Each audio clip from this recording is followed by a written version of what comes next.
안녕하세요. 사연을 읽는 남자 인혁입니다. 사연 읽기 때문에 볼륨을 적당히 조절해 주시면 감사하겠습니다. 자, 오늘의 사연, 시댁과 연 끊습니다. 저는 아쉬울 게 없거든요. 자, 사연 읽기 전에 구독 그리고 좋아요, 공유까지 많이 해주시면 감사하겠습니다. 신혼 4개월 차고요. 외국으로 시집을 왔습니다.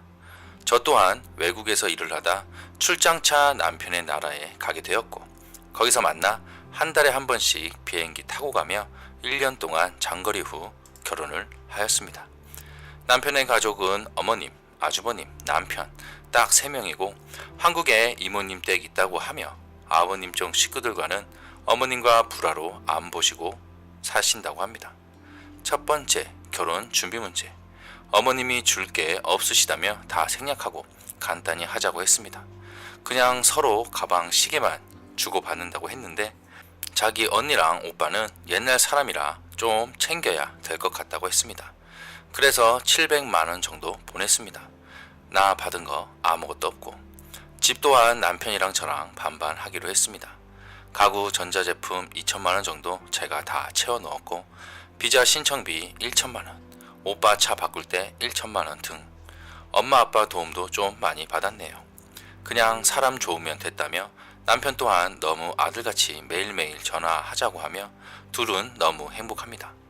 결혼식 또한 10시 반 시작이었으나 자기 이모님 댁 수원에서 오셔서 피곤하다며 미뤄 달라고 보정인원 피크타임으로 200만 원 추가해서 시간 다 변경을 했습니다. 한국에서 결혼식으로 결혼식 비용 총 400만 원, 저희 쪽에서 다 부담했고 축의금은 각자 걷었습니다. 패백도 안 했으며 식 끝난 후 돌아다니면서 저희 가족분들 다 봉투로 용돈을 주셨는데 이모님 댁 갔으나 주지 않았습니다. 한국에서 어머님, 아주버님 우리 거 이불 세트며 그릇 세트, 가방도 사다 드렸습니다. 남편은 올 때마다 용돈 100만 원씩 받아갔습니다. 다 받아들이고 결혼 시작했으나 입주 전 한 달 같이 살았었는데 어머님이 너무 옛날 분이십니다. 아들이 최고고 아들들 출근 시 요구르트에 빨대까지 꼽아서 먹이십니다. 다행히 아주버님은 집에서 손 하나 까딱 안 하지만 제 남편은 혼자 요리도 하고 설거지도 하고 집안일도 다 합니다. 경제적으로 부유했으나 아버님 암으로 돌아가셔서 집안이 다 기울고 아들들이 다 일으켜 세웠습니다. 어머님 집안일만 하시며 노후 대책 아무것도 없습니다. 아들들이 집값 한 달 300만 원 내고 여긴 집값이 너무 비쌉니다. 어머님이 계신 집은 2층 집에 방 3개 있는 집이고 저희가 살 집은 방 하나, 거실 하나 있는 집 7억이고요. 산다는 것은 그 금액의 10%만 디파짓, 나머진 30년 론으로 합니다. 그래서 저희가 나가서 살 집 그 디파짓 7천 반반하기로 한 거고요. 그래서 한 달에 200 정도 나갑니다. 전화비, 보험비 제외 어머님께 용돈 한 달에 170만 원 드립니다. 가끔 아침에 남편 카톡 소리에 깨서 보면 어머님이 10만 원씩 더 달라고 하셨습니다. 결혼 전에 저한테 130만 원 빌려 가셨습니다. 아들들 몰래 하는 개 때문에. 갚는다고 했으나 갚지 않았습니다. 하나도. 친구분들도 없어서 그런지 집에서 아들들 퇴근만 기다리십니다. 같이 사는 동안 너무 답답하고 이렇게 외국에서 친구 가족 없이 자식들만 바라보고 살면 안 되겠다고 다짐을 합니다. 이민 온 지 30년 지나셨지만 영어도 하나도 못하셔서 병원, 약국 어디 갈 때마다 아들들 도움이 필요합니다. 결혼 후 제가 비자 신청 중이라 합법적인 일을 하지 못해서 남편 혼자 벌이로 생활하고 있습니다. 나와서 살면서 저희 집값만 한 달에 200만 원, 어머님 저 오빠 전화비 25만 원, 어머니 보험비 40만 원, 인터넷 전기세 등 220만 원 나갑니다. 저희 생활비 한 달에 40만 원이고요. 남는 거 20만 원 겨우 저금합니다. 사건의 발달. 어머님이 보험비 미리 달라고 전화가 오셨습니다. 오빠한테 말 전해드린다고 하니까 고맙다고 했습니다. 오빠가 화나서 어머니께 전화로 보험비는 17일 나가는 날 딱 한 번 드리는 거고 우리도 계획적으로 살기 때문에 미리 달라고 하지 말라고 했습니다. 이럴수록 제 앞에서 당당해질 수 없다며 어머님이 다신 연락하지 말라고 했습니다. 저랑 남편 카톡, 전화 다 차단하셨습니다. 전화도 안 받고 그냥 끊어버립니다. 대체 이해가 안 됐습니다. 바깥일 하시는 분도 아니고 왜 자꾸 돈이 필요하신지. 오빠한테 옛날에 저한테 돈 빌려 간 거다 말했습니다. 어머님이 뭘 더 이상 바라는지 모르겠다고 남편이 말하네요. 여튼 너무 어이가 없었습니다. 나도 화났습니다. 어머님한테 찾아뵀지만 보지도 않고 나가라고 편하게 그냥 연락하지 말고 살자고 하십니다. 집에 돌아오니 어머님한테 문자로 그냥 편하게 안 보고 살자고 연락도 자제하자고 보러 안 와도 된다고 했습니다. 구구절절 이해가 안 되고 대체 무엇 때문에 화가 나셨는지 모르겠다고 답장을 했습니다. 그러고 제가 비자 승인으로 제일 빠르게 나갈 수 있는 날이 9월 둘째 주라 한국에 가게 되었습니다. 갔다 와서 빨리 일도 시작했어야 했고 외할머니도 편찮으시다 해서 가게 되었다고 문자를 남겼습니다. 어머님 그걸 자기한테 왜 말을 하냐며 한 번쯤 자기 보러 올 줄 알았다고 합니다.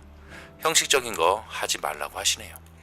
그 답장에 제가 무슨 생각으로 제가 올 줄 아셨냐며 어머님이 해달라는 거 사달라는 거 다 사다드렸는데 어머님 이런 보험비 때문에 저 차단하신 것 제가 할 거 다 해서 시집왔고 섭섭한 거 한 번도 말한 적 없다고 이렇게 씹어서 이런 대접받는 거 너무 속상하다고 한국 잘 다녀오겠다고 답장을 했습니다. 그런 후 남편이 그래도 엄마 얼굴 보고 가라고 했습니다.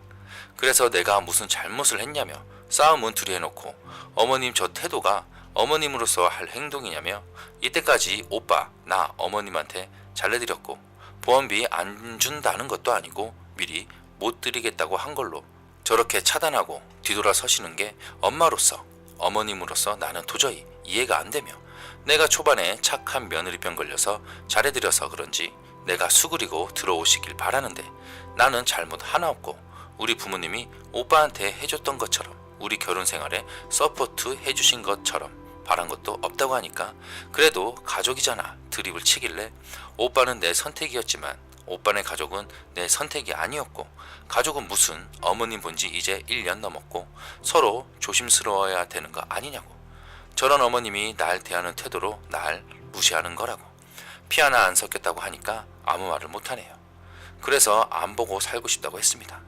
남편 사람 대 사람으로 봐달라 하여 사람 대 사람으로 안 맞고 너무 달라서 싫다고 했네요. 요즘 누가 참고 사냐며 어머님도 나 싫어하고 나도 어머님 싫어하는데 억지로 보게 만들지 말라고 그럼 언젠가 또 터진다고 그냥 서로 편하게 살면 되지 않냐. 저희 시어머님도 시아버지 어머님과 인연 끊고 살고 있다고 했습니다. 남편 또한 자기한테 할머니는 없고 그냥 아빠의 엄마로만 생각한다고 하며 시댁살이로 등지고 살면서 그거 똑같이 저한테 하는 어머님이 믿고 너무 잘못됐다고 하네요. 그 외에 자기 아들 주방일 시키면 자긴 너무 속상할 것 같다느니 출근하고 퇴근 시에 꼭 밑에까지 내려와 배웅을 해줘야 되느니 여자는 다 싫고 딸도 싫다고 하시며 아들 하신 아들 둘 있는 어머님입니다. 저 앞에서 남편 전 여친 얘기하며 자기가 너무 좋아해서 다시 만나라 했었다고 아주머니 여자친구는 비자 있고 영어도 잘하고 운전 잘한다고 저랑 비교 듣기 싫네요. 강아지 보고 짐승 싫다 하시는 분 제사 때도 이 외국에서 제사 지내는 것도 생각도 못했고 어머님한테 전날 몇 번이나 몇 시에 가도 되냐고 물었더니 간단히 저녁만 먹는다고 저녁에 같이 오라고 3번 대답받고 그렇게 갔더니 자긴 제가 하루 전날 와 있을 줄 알았다며 실망했다고 욕 오지게 먹고 왔습니다. 요즘 그런 제사가 어딨는지 저희 엄마 또한 누가 하루 전날 아침에 가냐며 어머님은 자신은 하루 전날 계란까지 사갔다고 합니다. 옛날 생각 그대로 가지고 외국에 오셔서 그런지 대화가 잘 안 되네요. 그러면서 제가 한국 갈 때마다 약 사달라 돈 나중에 주겠다 뭐 사달라 하셔놓고 저는 받은 적도 없네요. 시댁 가서 한 달 동안 눈칫밥만 먹다 이제 살만하니 맨날 아들 뭐해 하며 카톡 전화 저녁은 자기 집에 와서 먹자니 맨날 오라는 거 주 2회 평일 1번 토일 중 1번으로 했었는데 실행도 전에 일 터져서 저는 좋습니다. 자기처럼 꾹꾹 참으면서 항상 고개 숙이는 며느리일 거라고 저를 생각하셨겠지만 저는 반대네요. 제 생각, 제 주장 웃으면서 할 말 다 하는 스타일이고 저희 부모님, 저희 가족 또한 집안일은 힘이 더 있는 사람이 하는 거라며 아빠가 청소 요리 다 하셨네요. 저랑은 너무 다른 집 분위기. 아주버님 손가락 까딱 안 하십니다. 어머님이 그렇게 키우셨고요. 여튼 말이 길어졌네요. 제 글 전에 보신 분들 있다면 죄송합니다. 그냥 연 끊고 살자고 오빠한테 말했다고 친정 엄마한테 말하니 저보고 그러지 말라고 다 안고 가라고 하시는데 요즘 눈치 보며 살아야 하나요? 그것도 저는 남편 하나 보고 외국 이민까지 온 상태인데 시댁 눈치, 어머님 뒷바라지 하기 힘드네요. 알아서 잘해라는 말이 어찌나 듣기 싫던지. 어머님 저희 결혼에 보탠 거 하나 없으시고 앞으로도 없을 텐데 돈이 다가 아니지만 저 또한 아쉬운 거 없네요. 그냥 남편의 엄마로만 지내고 싶습니다. 잘한 거 맞나요? 잘한 게 맞나요라. 아내분께서 편안하면 잘한 겁니다. 지금까지 그렇게 스트레스 받으며 사셨다면 이젠 그 스트레스 안 받고 사실 테니까요.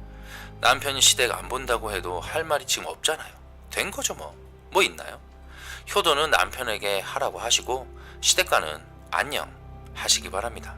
몇 년 동안 고생 많이 하셨습니다. 자, 시청자 여러분, 시댁과 연 끊은 아내분의 사연입니다. 당연히 아쉬울 게 하나도 없는 것 같네요. 만약 여러분께서 똑같은 상황이라면 사연의 아내분처럼 행동할 수 있을까요? 여러분의 소중한 의견 댓글로 남겨주시면 감사하겠습니다. 인혁의 사연 읽는 남자, 이번 사연은 여기서 마치겠습니다. 감사합니다. 감사합니다.